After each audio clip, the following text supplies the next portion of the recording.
Kami dari kelompok 3 akan mempresentasikan tentang lingkungan ekonomi dan bisnis dalam pemasaran internasional. Kelompok kami terdiri dari Eka Rahayu Ningsih, Ervina Intansari, Ismata Dayana Sufi, dan Tria Wahyu Indriani. Langsung saja, yang pertama, sistem perekonomian. Sistem perekonomian adalah sistem yang digunakan oleh suatu negara untuk mengalokasikan sumber daya yang dimilikinya baik kepada individu maupun organisasi di negara tersebut. Sistem perekonomian dibedakan menjadi dua. Yang pertama, perekonomian pasar. Mekanisme yang menggerakkan perekonomian pasar adalah interaksi berbagai kekuatan pasar, yakni sistem harga, penggunaan sumber daya, serta distribusi barang dan jasa. Faktor kunci yang membuat roda perekonomian berputar adalah kedaulatan konsumen untuk memilih dan menentukan barang dan jasa mana yang akan digunakan, dan kebebasan perusahaan untuk bergiat dalam pasar. Yang kedua, perekonomian terpusat.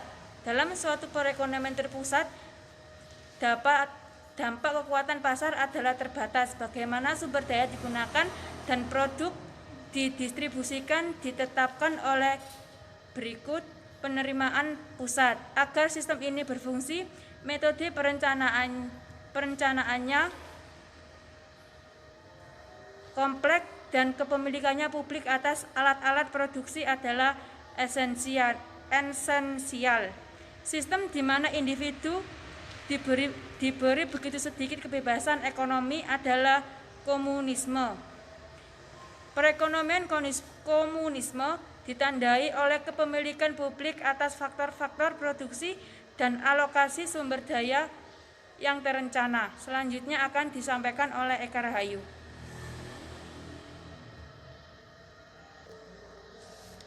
Luasnya pasar.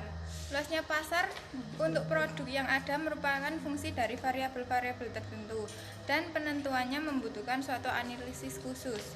Meskipun demikian, indikator umum tentu adalah relevan untuk banyak barang.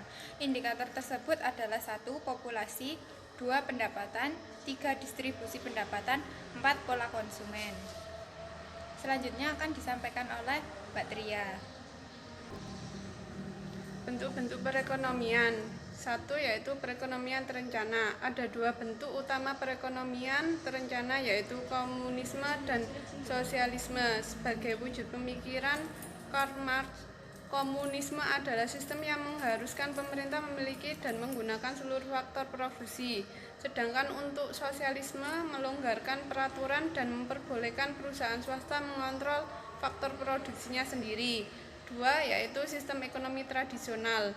Pada kehidupan masyarakat tradisional berkembang suatu sistem ekonomi tradisional dengan tujuan untuk memenuhi kebutuhan hidup mereka dengan bergantung pada sumber daya alam. Masyarakat juga memproduksi barang pemenuh kebutuhan yang diproduksi hanya untuk kebutuhan tiap-tiap rumah tangga.